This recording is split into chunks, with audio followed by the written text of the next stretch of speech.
This is Finn's News Network, where we get facts, not nonsense. All right, so today we are dissecting the New York City mayor's race, 6 days away, Election Day, and it is going to be between three major candidates. Andrew Cuomo, the former governor of New York, Zohran Mamdani, the state assemblyman who shocked Andrew Cuomo in the primary, and talk show host Curtis Sliwa running under the Republican nomination in what is a major race to replace Eric Adams, who really had a failed 4 years in the eyes of most New York City voters. His approval was found as low as 20% earlier this year. Three people trying to reshape the city to solve the affordability crisis and the economic problems and the public safety issues and all the problems that the biggest city in America is facing right now.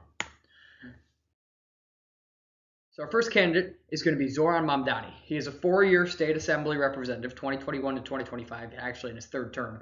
He's 33 years old, and he is very progressive on the spectrum. He's been endorsed by Bernie Sanders, Democratic Socialist, AOC, very progressive member of the House, representing New York. He's a member of the Democratic Socialists of America. But he doesn't really have that much experience. He's been criticized by Cuomo and Sliwa, especially Cuomo, who's really trying to hammer that point in. Just because, he's a young guy, born in Uganda. He's a Muslim, but they've just been trying to hammer him home on that point. Cuomo's stated he doesn't have a job. He worked for his mom for a few years, worked for filmmakers. He's been in the assembly for 4 years. Had a very low attendance record in the state assembly, missed 50% of roll call votes. He was campaigning, but it's still interesting. Very progressive policies, increasing the minimum wage to as much as $30 an hour, he said, by 2030. Affordable housing, he wants to rent stabilized apartments. He's talked about some stuff on the police department about sending possibly mental health teams to help go to less serious police emergency calls.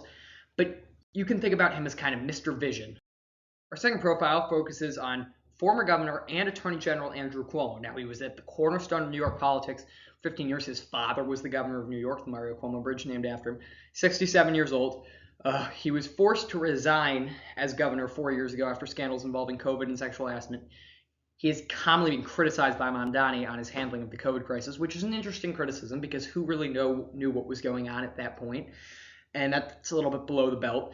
He was upset, though, by Mamdani in the primaries, and he's shifted his focus to running as an independent. He's been endorsed by current and very unpopular Mayor Eric Adams. He's the most moderate of the three candidates, moderate to establishment Democrat. One of his big centerpieces of policy, he wants to hire 5,000 new police officers. He's very supportive of the NYPD and wants to bring a lot of public safety back to New York City. All three candidates really agree that affordability is also a centerpiece of the campaign. He wants to solve it, although he is generally more moderate on that front than Mamdani is. But he is trailing in the polls. Final candidate profile will focus on Curtis Sliwa. Now, Curtis Sliwa is 71 years old. He has been a radio host for 35 years and has a 45-year history with the Guardian Angels, a New York City subway public safety organization that works to help improve safety in the subways. Very active when he was younger. He's forced numerous calls to drop out because it would tighten the race up. He was the Republican nominee in 2021 facing Adams. He lost by 40.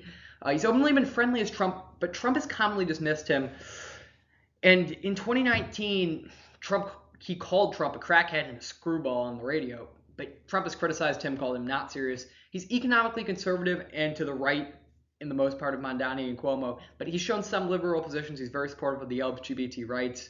Back when all the Stonewall stuff was happening a long time ago, he was out and about with that. He's very supportive of the NYPD. He wants to add 7,000 new officers. He is pro-public safety. He's been in New York a long time, and he really wants to make the city safe.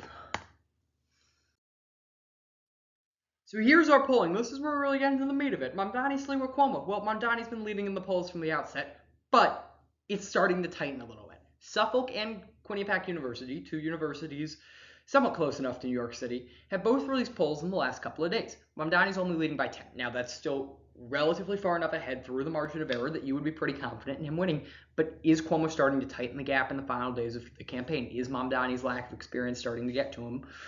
Cuomo would realistically need to win all of the undecided voters and get the full margin of error to win. So I think it is still very unlikely, but you can see that Mamdani's advantage is maybe slipping a little bit. Sliwa is falling further out of it by the day, and maybe this is voters' response to some of Mamdani's interesting proposals, really progressive out of the establishment. He's talked about, he wants to make buses free for all. Would that raise taxes? He says he's only raising taxes on the richest of the rich. And here's my predictions for the mayor, and I think that Zoran Mamdani probably has this in the bag. I'd say about 10 points. I think it's going to be tighter than what the polling's showing, and I say that because I think Cuomo is going to win over votes near the end of this. I think he's going to tout his experience. Curtis Lee was a far cry for third. I think it would take a huge polling error and a dramatic shift among younger voters for a Cuomo upset. Now, Cuomo has attacked Mamdani himself. Cuomo's hit him on his lack of experience. He's said stuff about Mamdani's Ugandan citizenship. Curtis Sliwa has committed to not dropping out. He says that he's in it for the long count. Curtis Sliwa is not going to win this race. If Curtis Sliwa were to drop out, this would make it a lot tighter. In the polls where Sliwa has dropped out, it's a dead heat. Maybe Mamdani is Cuomo by 1 or 2, but it's been very, very close. If Curtis Sliwa were to drop out today, I think that would change a lot of things because a lot of his support, which is more on that right flank of the base, would hop straight to the middle for Cuomo rather than go for Mamdani. This has been Fitness News Network, where we give facts, not nonsense. Thank you for watching.